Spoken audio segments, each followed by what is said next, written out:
வெக்கமா இருக்கு. காமராஜரும் அண்ணாவும் ராஜாஜி உட்கார்ந்த இடத்தில் ஒரு பொய்யர் முதலமைச்சர் அங்கே.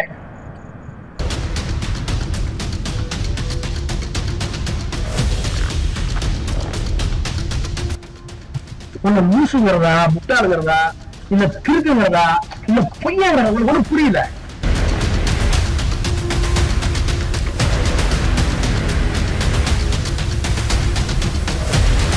அந்த இன்னொரு தம்பி இருக்குல்ல முந்திரிக்கோட்டை,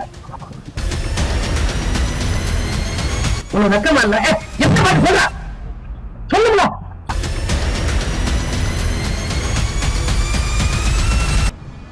என்னதான் நடக்குது உங்களுக்குள்ள? 6 மணிக்கு யாருமே பிடிக்க முடியல. என்னதான் செய்றீங்க? பேசுவீங்களா இல்லையா?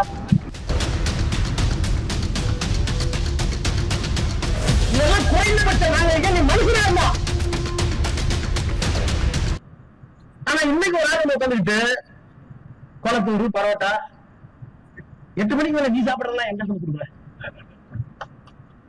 புரியுதா? எனக்கு ஒண்ணும் புரியல. சிங்கப்பூருக்கு சிங்கப்பூர் ஓடுறாரு. எலெக்ஷனுக்கு பிறகு ஏவாவிலுக்கு உடல்நலம் சரியில்லை, சில பிரச்சனை இருந்தது. அவரு டிக்கெட் போட்டது 17ஆம் தேதி. முட்டாள் முதலமைச்சர் அவர்களே, முட்டாள் முதலமைச்சர் விஜய் அவர்களே, please check record ID internet கூப்பிட்டு கேளு. 17ஆம் தேதி டிக்கெட் போட்டார் சிங்கப்பூர் போறதுக்கு ஏவாவிலு. அவர் என்னைக்கு போக டிக்கெட் போட்டாங்கன்னா 25ஆம் தேதி. 25ஆம் தேதி 11 மணிக்கு டிக்கெட் பண்ணணும். ஆனா 6 மணிக்கு ரைடு. அப்ப 25ஆம் தேதி அன்னைக்கே ரைடு, அன்னைக்கே 11 மணிக்கு டிக்கெட் போட முடியாது, தள்ளி போட்டார். 2 நாள் கழிச்சு போனார். டிக்கெட் போட்டது 17, போக வேண்டிய 25ல நீ ரைடு விட்ட. ரைடு எல்லாம் முடிச்சுட்டு உனக்கு கையெழுத்தெல்லாம் போட்டுட்டு ஒத்துழைப்பு கொடுத்துட்டு போதுமா எல்லாம் செக் பண்ணிட்டியா, நீ பாரு அப்படின்னு உடம்புக்கு போனா நான் என்ன கேக்குறேன்? ஒரு முதலமைச்சருக்கு இன்டெலிஜென்ஸ் இருக்க தெரியாதா? ஒரு முதலமைச்சருக்கு யார் யார் எங்க இருக்காங்க எதுக்கு போறாங்கன்னு தெரியாதா? இவ்வளவு பெரிய மக்கள் இருக்கிறத வந்து பொய்யா பேசணும். பொய்க்கு அலைய ஒரு முதலமைச்சர் பொய் சொல்லலாமா? வெக்கமா இருக்கு. காமராஜரும் அண்ணாவும் ராஜாஜி உட்கார்ந்த இடத்தில் ஒரு பொய்யர் முதலமைச்சர் அங்கே கேட்டாராம். சட்டசபையில கேட்டாராம். பார்ட்டி ஃபண்ட் சொன்னேன், எந்திரிச்சு ஓடுறாங்க. உன்னை மூசுங்கிறதா, முட்டாளுங்கிறதா, இல்ல கிறுக்குங்கிறதா, இல்ல பொய்யங்கிறதா ஒன்றும் புரியல. பார்ட்டி பண்ண சொல்ற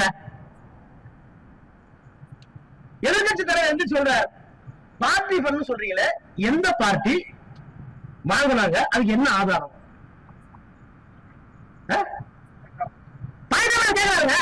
பயந்துட்டு வந்து சொல்றீங்களா? நீங்க பார்ட்டி ஃபண்ட் கடந்த காலத்தில் வசூலிக்கணும்னு சொன்ன உடனே எந்த பார்ட்டி எந்த ஃபண்ட் கேட்டார்.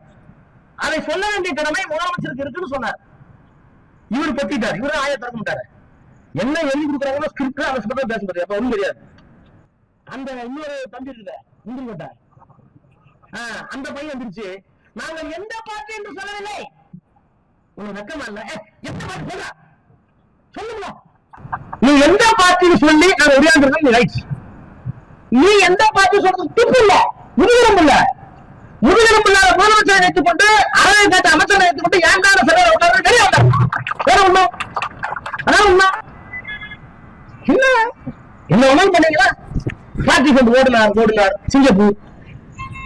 இன்னும் இல்ல, நம்மளாம் நீங்க எம்பியா இருந்தீங்க, நம்ம மினிஸ்டர் நம்மள ஒரு மினிஸ்டரோ எம்பியோ பார்லிமெண்ட்ல வாயை திறந்து பேசிட்டா அது வந்து மாறக்கூடாது. மாறினா என்ன பண்ணுவான்? பிரிவை கொண்டு வரும்ல.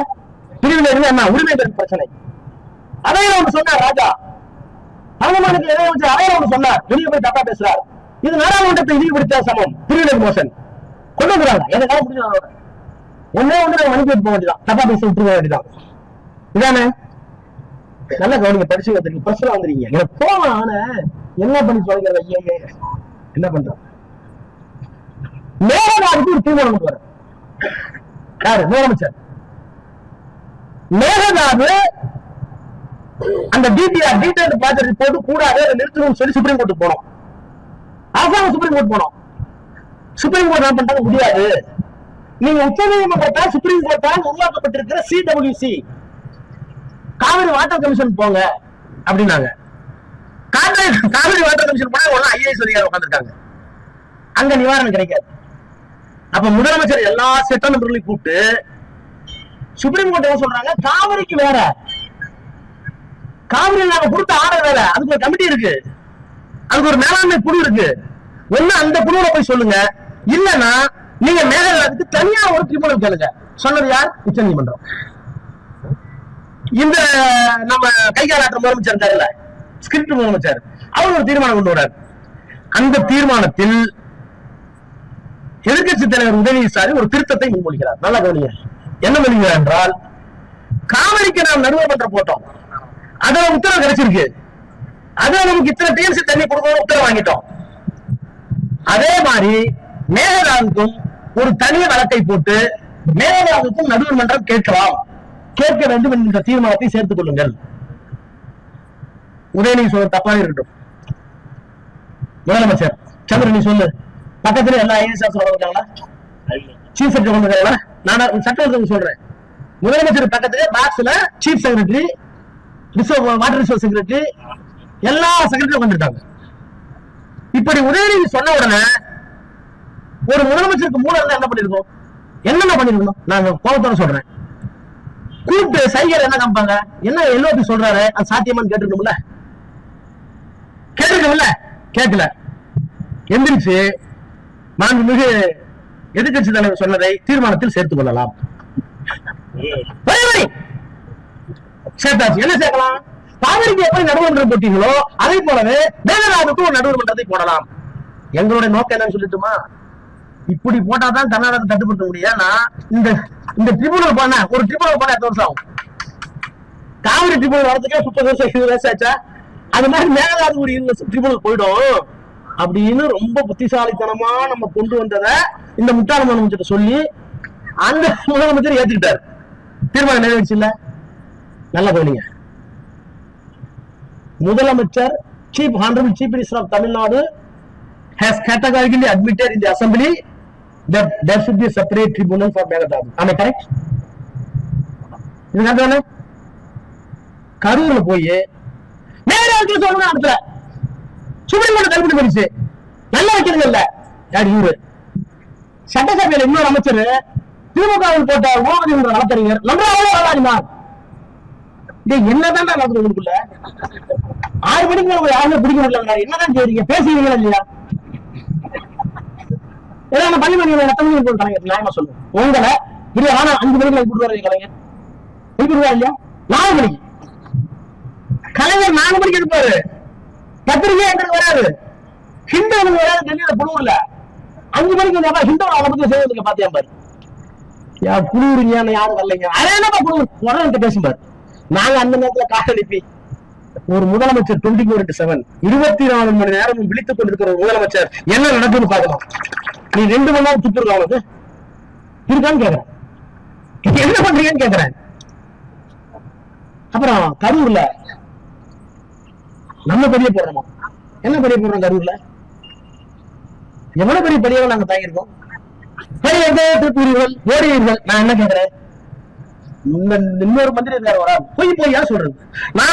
நாங்கள் திருச்சி வந்து சேரும் வரை இறந்ததே தெரியாது.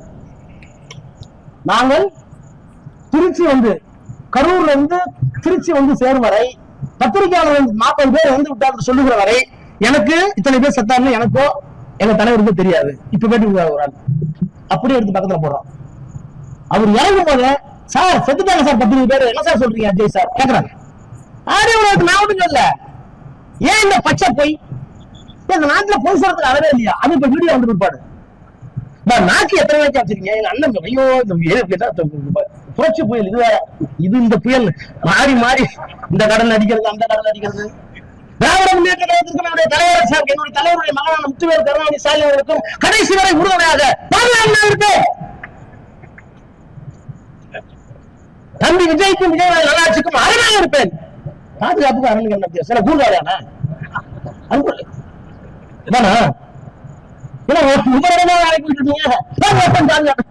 என்னடா நடக்குது தமிழ்நாட்டு அரசியல்ல? எனக்கு ஒண்ணும் புரியல. சென்னைக்கு வருவீர்கள், திருச்சி வரவீங்க, என்ன கேள்வி துரத்துல வந்தேன்.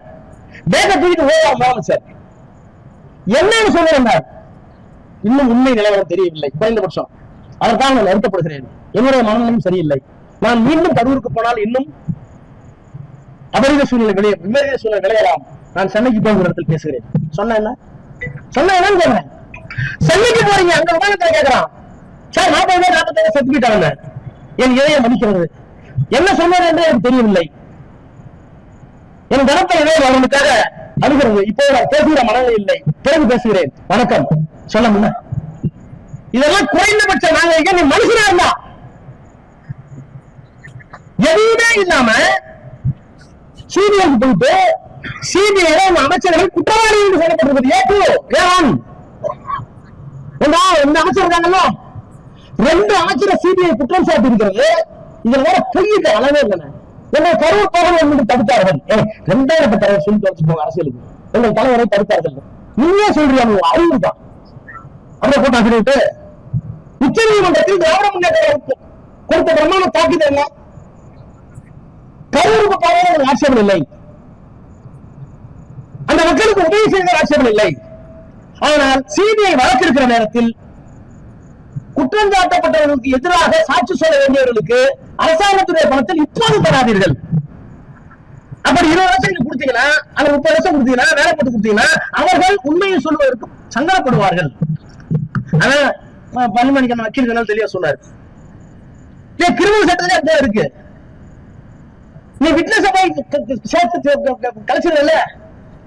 அதனால இந்த வழக்கு விசாரணை முடிந்ததற்கு பிறகு எல்லாம் கொடு, வேலை வாய்ப்பு கொடு, அது ஒன்னும் ஆட்சேபம் இல்லை என்று சொன்னதுதான் திமுக. உன்னை கரூர் போக அந்த பிரேரர்கள் கிடையாது. எங்களுடைய மனதில் முதலமைச்சர் கரூருக்கு போவார் என்று எங்கேயும் இல்லை. நாங்களே போடல. ஒரு பொய்ய திரிச்சு கரூருக்கு போகணும்னு சொல்லிட்டாங்க. கோர்ட் ஆர்டர் கொடுத்துச்சா? ஒரு சட்டமன்ற உறுப்பினர் போய் சொல்லலாம் தலைவனை காப்பாத்த. ஒரு கேபினட் அமைச்சர் கூட தேவனா போய் சொல்லலாம் தன்னுடைய முதலமைச்சரை காப்பாத்த. ஒரு முதலமைச்சரே பச்சை போய் சொல்றீங்க, நியாயமா? எங்களுக்கு கோபம் வராதா? கலைஞர் பிறந்த நாள் எல்லாம் சொல்லுமா சொல்ல மாட்டோமா? நேற்று வர முதலமைச்சர் இன்னைக்கு எல்லாத்தையும் அரெஸ்ட் பண்ணிட்டாங்க. முரசொலி வரக்கூடாதுங்கிறாங்க. ஒற்றை மனிதனாக சென்னை அண்ணா சாலையில் முரசொலி எடுத்துக்கொண்டு விநியோகம் செய்த பெருமகன் கலைஞர். ஒரே மனிதன்